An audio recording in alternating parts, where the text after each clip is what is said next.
Many different things catch on. Diets, fashion trends, management techniques. These are all examples of social epidemics, events where products, ideas, or behaviors spread through a population.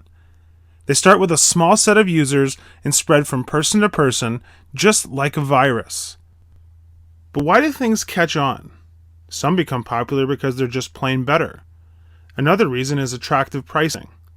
Advertising also plays a role.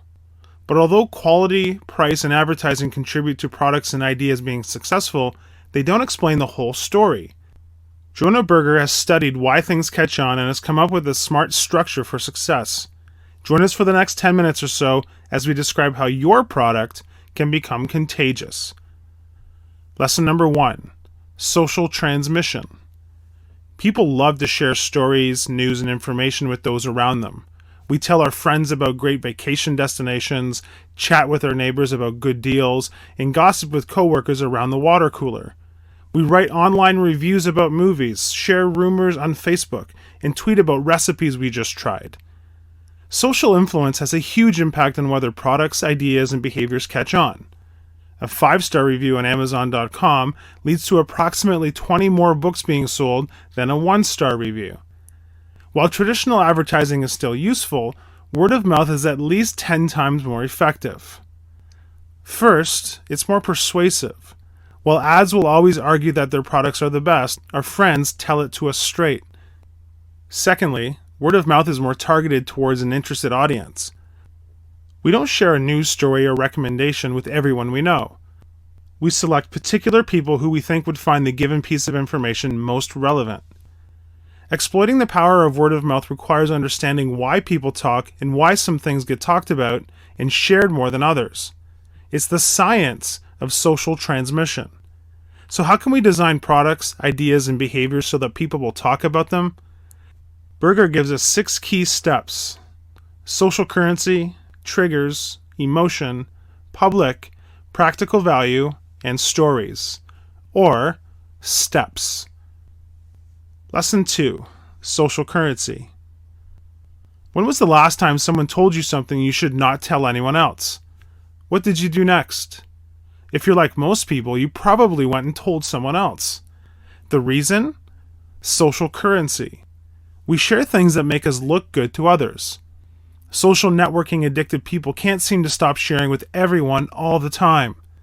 Just as people use money to buy products and services, they use social currency to make an impression among their families, friends, and colleagues. Berger suggests 3 ways of creating social currency. Number 1, find remarkability. Remarkable things are unusual, extraordinary, and most importantly, worthy of mention. The key to finding remarkability is to think about what makes something interesting, surprising, or novel. One way is by breaking a pattern people have come to expect. Another is thinking about what makes things stand out. Number 2, make it a game. Why are we so passionate about racking up air miles? Because it's a fun game. Games motivate us more on an interpersonal level by encouraging social comparison. We don't just care about how we are doing, we care about our performance in relation to others. The best games for creating social currency have performance metrics: badges, attainment levels, grades. And number 3, make it exclusive. Scarcity and exclusivity help products catch on by making them seem more desirable. If something is difficult to obtain, we assume it must be worth the effort.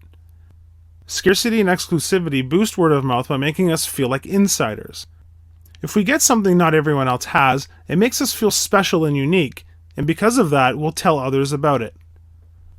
Lesson 3. Triggers. Berger points out that we talk about products, brands, and organizations all the time. Every day, the average American engages in more than 16 word-of-mouth exchanges where they say something positive or negative about a brand. Being social animals, when we're in the presence of others, we need to communicate, to find interesting things to say to make us look good. So we talk about whatever is top of mind. Sights, smells, and sounds can trigger related thoughts and ideas, making them more top of our mind. Triggers are the foundation of word of mouth and contagiousness. Take hot dogs. Can you think of a hot dog without thoughts of barbecues and baseball games? So to make our products or services contagious, we need to think about whether recognition will be triggered by the everyday environment or sensory stimulation of the target audience. Lesson number 4. Emotion. Awe is a sense of wonder and amazement that occurs when someone is inspired by great knowledge, beauty, sublimity, or might. Awe is a complex emotion and frequently involves a sense of surprise, unexpectedness, or mystery. Susan Boyle's first appearance on Britain's Got Talent is still one of the most viral videos ever.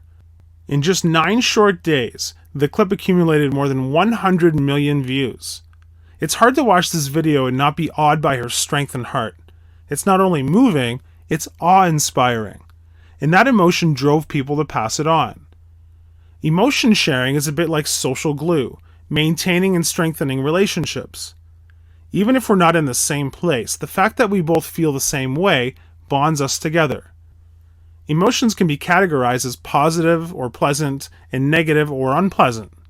Berger suggests psychologists have further argued that emotions can also be classified on a second dimension, activation or physiological arousal. Positive emotions also generate arousal. Other emotions, however, have the opposite effect. They stifle action. Emotions like anger and anxiety also lead people to share because, like awe, they are high arousal emotions. So to be contagious, rather than talking facts and features, we need to focus on feelings, the underlying emotions that motivate people to action. Lesson 5. Public. Berger asks us, which is more important, to have the logo look right to the customers before they open their PowerBook, or to make it look right to the rest of the world when the laptop is in use? This ties in with this fourth facet, public. As you can see the next time you glance at an Apple laptop, public has taken preference over person. The reason? Observability. Apple realized that letting others see what peers are doing, and the associated brand, makes people more likely to do it and use it themselves. A key factor in driving products to catch on is public visibility. If something is built to show, it's built to grow. People imitate, in part, because others' choices provide information. Psychologists call this idea social proof. People can imitate only when they see what others are doing. As an example, the Movember Foundation succeeded because it figured out how to take support for an abstract cause, men's health, and make it something that everyone can see. For the 30 days of November, people who sport a mustache effectively become walking, talking billboards for the cause. Humans are like herding animals. To be contagious, our product or service needs to be visible to its intended public and in use within the peer group our intended consumer belongs to. Lesson 6. Practical value. Berger highlights that people like to pass along practical, useful information, news that others can use. Practical value may not seem like the sexiest or most exciting concept. Some may even say it's obvious or intuitive. But that doesn't mean it's not contagious. We are bombarded with deals all the time. If we shared every time the grocery store knocked 10 cents off a can of soup, no one would be friends with us anymore. A deal needs to cut through the clutter to get shared. Putting something on sale can make it seem like a good deal. But if a product is always on sale, people start to adjust their expectations. Rather than the full, regular price being the reference point, the sale price becomes the expected price. In thinking about why some content gets shared more than others, a couple of points are worth noting. The first is how the information is packaged. Short, succinct messages are best. Getting to the point and passing on the practical value is more effective than detail. That's why short Amazon recommendations have a bigger impact.